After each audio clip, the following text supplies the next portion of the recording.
네, 애널리스트 톡톡 들어왔습니다. 오늘은 저희 키움증권의 스몰캡 담당하시는 오현진 연구원 나오셨습니다. 안녕하십니까? 안녕하십니까? 네, 반갑습니다. 또 오랜만에 이렇게 인사드리네요. 네, 오랜만에 스몰캡 지금 너무 필요합니다. 왜냐하면 뭐 시장 자체가 좋아서 사실 걱정 안 한다라는 생각하시는 분들도 계시겠지만 이게 또 여기까지 올라오니까 어떤 종목을 골라서 내 수익을 극대화할 것인지가 또 이제 중요해지는 구간이 됐거든요. 맞습니다. 네. 그래서 요즘 또 스몰캡에 대해서 관심 있으신 분들이 여기서 이거 한번 쫙 이렇게 갔으면 좋겠다 싶으신 분들이 많을 것 같은데 오늘 갖고 오신 종목들의 어떤 전체적인 테마나 특징을 좀 묶어본다면 어떻게 볼 수 있을까요? 일단은 이렇게 한 테마로 묶인다기보다는 대표적으로 지금 뭐 핫하다고 할 수 있는 뭐 앞서서도 말씀드렸던 피부 미용 혹은 뭐 반도체, AI 여기서 이제 대표 스몰캡 종목들을 하나씩 가져왔다라고 봐주시면 될 것 같습니다. 야, 반도체, 피부 미용, AI 여기서 대표적인 거 하나씩.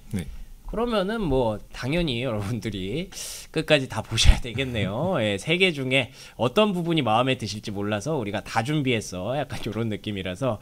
자, 그러면 첫 번째로는 우리가 BI 매트릭스 이 종목부터 한번 볼까요?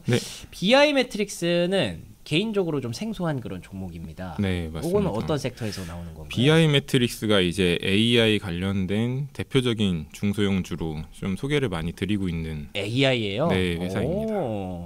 어떤 그 일을 하는지 설명해 주실 수 있을까요? 네, 말씀하신 것처럼 사실 BI 매트릭스가 좀 생소할 수도 있는 게 시가총액도 이제 뭐 막 1,000억 된 회사이고 상장한 지도 2년 뭐 아직 남짓 된 회사라 이런 2년이요? 네네네.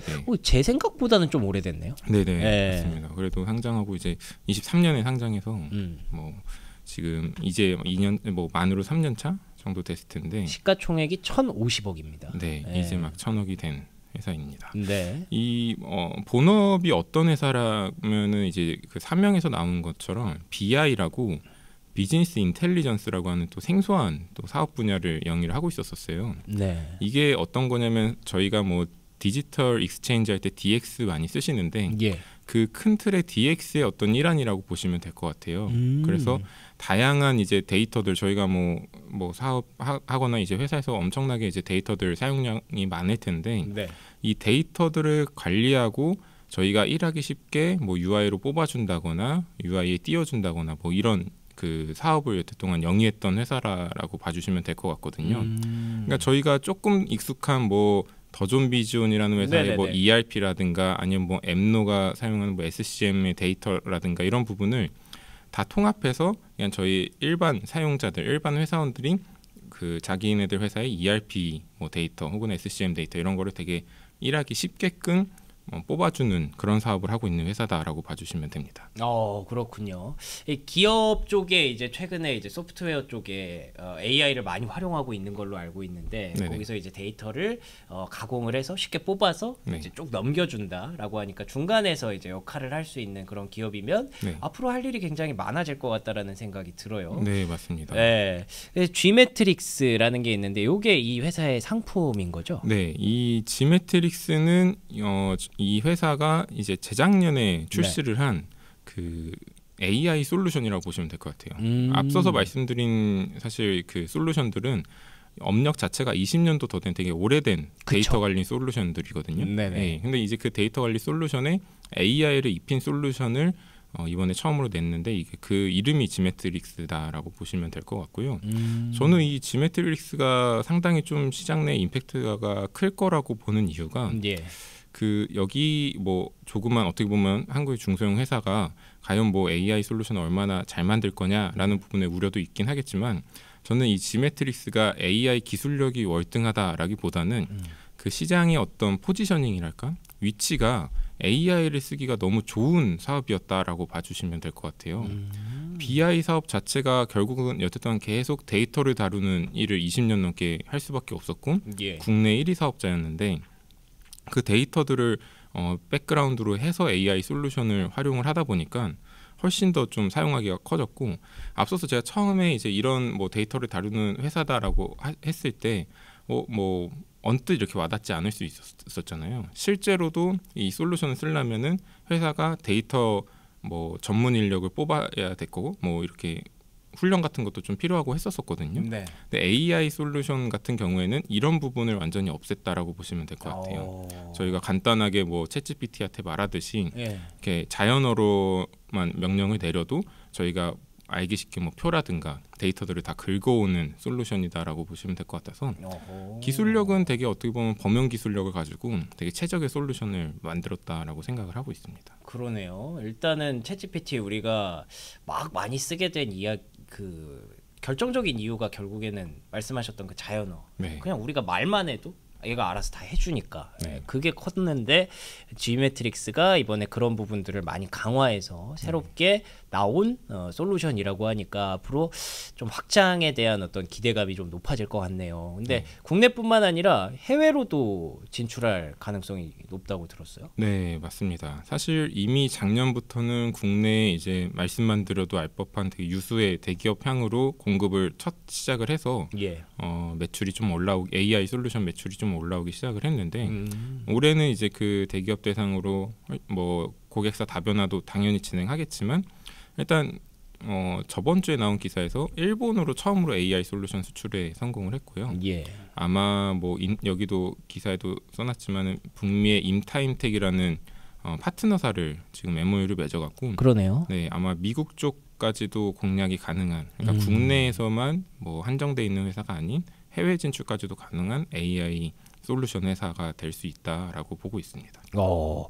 이렇게 가능성을 갖고 있는데 시가총액 1,050억은 굉장히 좀 저렴해 보이긴 네, 하네요. 맞습니다. 사실 대부분 뭐 AI 솔루션을 대상으로 하는 그 중소형 사업을 영위하는 중소형 업체들이 2천억 이상의 뭐 시가총액을 영위하고 뭐 실적과 상관없이 한 거 보면은 지금 이미 뭐 흑자도 나고 있는 회사라 저는 뭐 상당히 저평가돼 있는 회사로 보입니다. 네, 돈 버는 AI 솔루션 회사 해외 진출 확장까지 가능성이 아니라 실제로 성과를 만들어내고 있는 회사가 시가총액 1,000억이다. 굉장히 메리트가 좀 느껴지는 BI 매트릭스였습니다.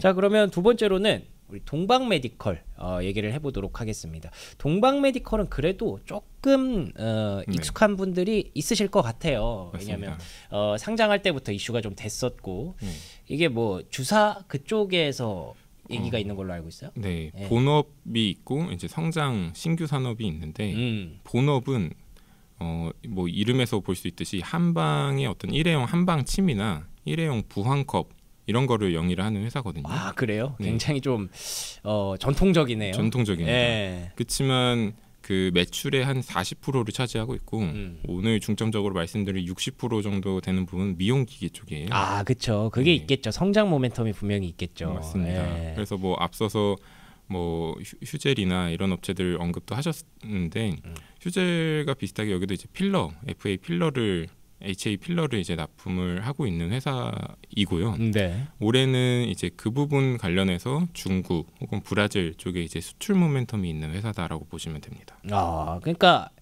한방침 놓는 걸 잘하니까 그러면은 그 의료기기가 딱 들어갈 수 있도록 바늘, 니들 같은 것들을 잘할 수가 있어서 그걸 살려서 신사업을 한 거군요. 맞습니다. 사실 연결고리 보게 되면은 리프팅실이라는 이제 미용기기로 진출하게 된 징검다리 역할을 한 제품이 있는데 리프팅실은 저희가 많이들 아실 수도 있겠지만 이 동방 메디컬이 그 한방 치료 침 만들다가 세계 최초로 만든 제품이에요. 몰랐어요. 네, 그래서 이제 그 부분을 징검다리로 이제 미용기기 쪽에 이제 리프팅실이 쓰이다 보니까 우리도 이제 필러도 하자 해서 이제 필러 진출을 한 경우다라고 보시면 될 것 같아요. 요즘 어지간한 뭐 핫한 화장품이나 의료기기 이런 것들 보면은 항상 그 이렇게 어떻게 여기다가 상처를 잘 내가지고 미세하게 내가지고 투여를 좀 더 그 효율적으로 시키느냐 이게 되게 중요해 보이더라고요. 네, 맞습니다. 그러니까 이제 또 동방 메디컬이 주목을 받는 거군요. 네, 그렇기도 하고 사실 거기다가 플러스 그러니까 이미 선 진출한 회사들 대비 기술적으로도 전혀 이제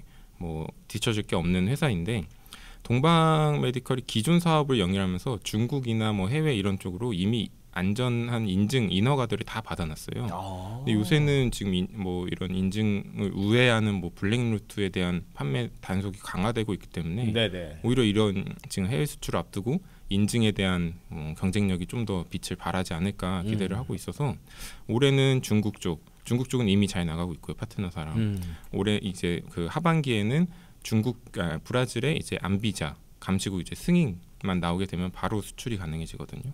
그렇군요. 네, 그래서 이제 그런 모멘텀을 좀 관심 있게 보셔도 좋을 것 같아요. 그러니까 제가 최근에 신민수 연구원한테 들은 얘기인데 네. 브라질이 그렇게 그 맞습니다. 에스테틱에 관심이 그렇게 많다면서요? 맞습니다. 네. 글로벌 거의 지금 제2 뭐 2위 소비국이라고 볼 정도로 다른 것보다도 여기가 이제 바디필러 이런 쪽으로 관심이 많다 보니까 바디필러. 네, 신기하네. 얼굴에 넣을 때보다 네. 사용량 자체가 뭐 단위 자체가 달라집니다. 그러네요. 네네. 그래서 이런 거를 인증을 가지고 있는 회사가 몇 없는 상태에서 아마 시장은 되게 빨리 열릴 걸로 보고 있고 예.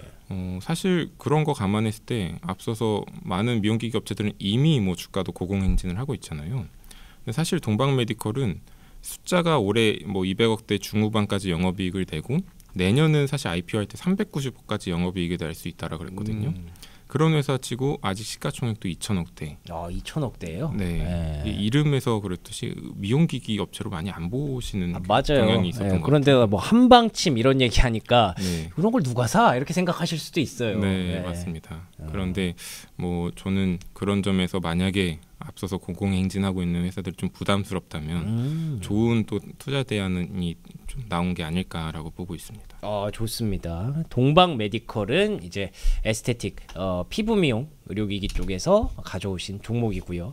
AI 하나 나왔고 의료기기 피부 미용 하나 나왔으니까 이제 반도체 하나 남았나요? 맞습니다. 네, M디바이스라는 종목을 가져오셨는데 이 종목은 또 어떤 기업인가요? M디바이스는 그 SSD라고 하는 이제 저장 장치를 전문으로 만드는 회사예요. 예. SSD라고 하면은 사실 뭐 글로벌리하게 뭐 삼성이나 하이닉스 같은 경우도 낸드 통해서 SSD 사업을 하고 그런 이제 그런 사업이지 않냐라고 하는데 네. M디바이스도 이제 자체적으로 뭐 삼성이나 뭐 하이닉스 같은 회사한테 낸드를 받아서 SSD를 직접 만들어서 고객사, 뭐 데이터 센터 업체라든가 서버 업체한테 납품을 하고 있는 회사다라고 보시면 됩니다. 이 기업도 상장한 지 얼마 안 됐네요, 보니까. 맞습니다. 신규 상장주가 오늘 2개나 포함이 되어 있었습니다. 네. 자, 그러면은 이 M디바이스 말씀하신 대로 SSD 시장인데 여기 보니까 기업용 SSD 전문 업체라고 되어 있네요. 네, 이게 사실 저희가 뭐 컴퓨터 좋아하시는 분들은 뭐 용산을 가면 이렇게 가게 되면은. 네. 소비자용 SSD는 되게 쉽게 구할 수도 있을 뿐더러 그렇죠. 가격도 낮고 요즘은 그냥 막 친구들끼리 그냥 줘요. 막. 맞습니다. 네. 네. 그리고 이게 사업을 영위하는 회사들도 많다 보니까 큰 부가가치를 이렇게 창출하기는 힘들거든요. 그렇죠. 예, 근데 이제 기업용 같은 경우는 예를 들어 뭐 저희가 컴퓨터에 그냥 개인 노트북에 들어가는 거야 껐다 켰다를 하지만 네. 데이터 센터 같은 경우에는 뭐 365일 계속 돌아가야 되다 보니까 그렇겠네. 내구성이나 뭐 안정성 이런 거에서 기술적인 진입 장벽이 꽤 있거든요. 네. 근데 이제 이 회사 같은 경우에는 19년도에 SSD 상업화를 개시를 해서 네. 23년 연말에 처음으로 이 기업용 SSD를 고객한테 납품을 시작을 합니다. 그래서 실적 같은 경우를 봐도 23년까지는 매출이 100억도 못했었어요. 그러네요. 예, 근데 이제 이 기업용 SSD를 납품한 작년 본격적으로 한 작년부터 480억 정도 매출을 달성을 했고 5배가 뛰고 네. 또 2배가 뛰네요. 네, 올해 이미 1분기 실적이 나왔는데 네. 이미 1분기에 200억, 그러니까 작년에 거의 절반 좀 못 미치는 정도를 1분기에 뭐 200억 정도 매출하면서 이 기업용 SSD에 대한 수혜를 되게 많이 받고 있어요. 그렇겠네요. 예, 근데 여기가 뭐 삼성도 있고 뭐 대만 업체도 있고 있는데 네. 도대체 어디에 여기 팔고 있는 거냐라고 보면은 네. 중국 고객사들이 대부분이라고 보시면 될 것 같아요. 야, 중국도 돈 많이 쓰죠. 네, 중국이 지금 사실 아실 분들은 아시겠지만 몇 년 전부터 동수서산 프로젝트라고. 저 이거 좀 궁금했어요. 동수서산 프로젝트. 네, 저희가 이제 동쪽에 이제 어떻게 보면 발달한 그 도시들이 많고. 동쪽에 물, 서쪽에 산이에요? 네, 그런 부분인데 이제 그 프로젝트의 취지는 네. 서쪽에 데이터 센터들을 많이 지어서 이제 동쪽에 이제 데이터를 보내주는 역할을 한다 하면서 어떻게 보면은 뭐 크게 뭐가 없는 이제 서쪽에 데이터 센터들을 뭐 국가 단위로 엄청 짓고 있거든요. 그렇죠. 그쪽이 산세가 험하고 그렇죠. 네네. 네. 그런데 지금 미중 갈등이나 이런 것 때문에 사실 뭐 SSD 같은 거나 이런 경우에는 뭐 타 타국에서 이렇게 뭐 수급이 그렇게 용이하지 않았다 보니까 그러네요. 그 빈틈을 MD바이스가 뚫어서 어마어마하게 지금 숫자가 좀 빠르게 올라오고 있는 구조가 됐다라고 봐주시면 될 것 같습니다. 그래서 매출이 이렇게 또 기업용 SSD가 결국 결정적으로 좋았군요. 네, 맞습니다. 그러면 이거 넓게 보면 AI 관련주네요? 네, 그렇죠. 뭐 데이터 센터 지을 때 많이 들어가는 구조다 보니까 네. 넓게 보면 AI 또 수혜를 볼 수 있다라고 보시면 될 것 같아요. 그러면은 이렇게 매출이 빠르게 올라왔으면 네. 그에 비해서 주가가 어느 정도인지가 좀 궁금한데 밸류에이션이 어느 정도 돼요? 이게 사실 주가가 상장 후에 아무래도 뭐 수급적으로 변동성이 커질 수밖에 없어서 예. 바닥 대비는 많이 오르긴 했어요. 네네. 그럼에도 지금 1,000억대 중반 시총이거든요. 네. 근데 올해 만약에 회사가 이제 잘 진행을 하게 되면은 네. 올해 버는 돈으로도 10배가 지금 PER 대비 안 될 것 같고요. 10배가 안 돼요? 네. 그리고 사실 저는 이게 뭐 고객사 확대만 잘 되고 하면 올해 1,000억도 넘어설 걸로 보거든요. 매출을. 오, 네. 그렇게 됐을 때는 PER은 더 낮아질 수 있고 사실 이 프로젝트 자체가 이제 시작이라고 보시면 돼서 내년 내후년 성장성 감안하면은 내년 실적은 제가 추정을 안 해놨지만은 뭐 6, 7배 수준으로 떨어질 확률이 크고 그렇게 봤을 때 이 정도 성장성을 가지고 있으면 저는 뭐 못해도 15배 이상 받아도 되는 회사다라고 그렇죠. 보고 있는 상황입니다. 알겠습니다. 중국이 또 데이터 센터를 여러분 얼마나 많이 지어야 되겠어요 앞으로도. 지금 너무나도 명확하게 미국이 중국의 AI를 좀 누르기 위해서 하고 있는 게 너무 명확해졌는데 중국 입장에서 뭐 물론 내수 문제도 있고 디플레 문제도 있겠지만 AI는 어떻게든 돈 그 쪽에서 써야 되는 그런 쪽이거든요. 근데 그쪽에 이제 MD바이스가 역할을 하고 기여를 좀 하고 있다고 하니까 요거는 밸류에이션이 생각보다 너무 낮다라는 느낌이 좀 듭니다. 오늘 3개 종목 말씀해 주셨는데 이 3개 종목이 다 매력적으로 느껴져서 그 중에서 혹시 조금 더 애착이 가거나 탑픽으로 보시는 종목이 있다면 뭐가 있을까요? 일단은 단기적으로는 사실 MD바이스나 동방메디컬이 조금 더 접근이 투자자분들한테 쉬우실 거예요. 개인 투자자분들도. 왜죠? 왜냐하면 신규 상장이라? 신규 상장이고 뭐 거래량 같은 것도 보시면 요새 신규 상장주들이 거래량이 좋다 보니까 그런 점에서는 뭐 단기적으로는 두 업체가 먼저 반응을 할 수 있다라고 보지만 저는 좀 더 길게 본다면 사실 BI 매트릭스 같은 회사는 AI 시대 때 하나 꼭 가져가야 되는 회사이지 않나라고 좀 말씀드리고 있어요. 그렇군요. 그러네요. 지금 딱 그 장 초반에 거래만 봐도 MD바이스 뭐 활발하게 움직이고 있고요. 동방메디컬도 움직임이 조금씩 나오고 있습니다. 근데 BI 매트릭스는 확실히 좀 덜 알려져서 그런지 움직임 거의 없어요. 아직 알려줘야 될 곳이 많은. 그러네요. 근데 상대적으로 지금 시가총액이 1,000억밖에 안 되는 그런 상황에서 조금씩 더 얘기가 나오기 시작한다면 어제 주가 좋았거든요. 15%. 맞습니다. 이렇게 그 잠재력을 갖고 있는 회사라는 걸 인정받게 된다면 장기적으로는 BI 매트릭스가 좀 더 좋은 선택지가 될 수 있다. 이렇게 단기와 장기로 한번 나눠보시면 될 것 같습니다. 자, 오늘 애널리스트 톡톡 우현진 연구원과 함께한 시간 이렇게 마치도록 하겠습니다. 오늘도 좋은 말씀 고맙습니다. 네, 감사합니다.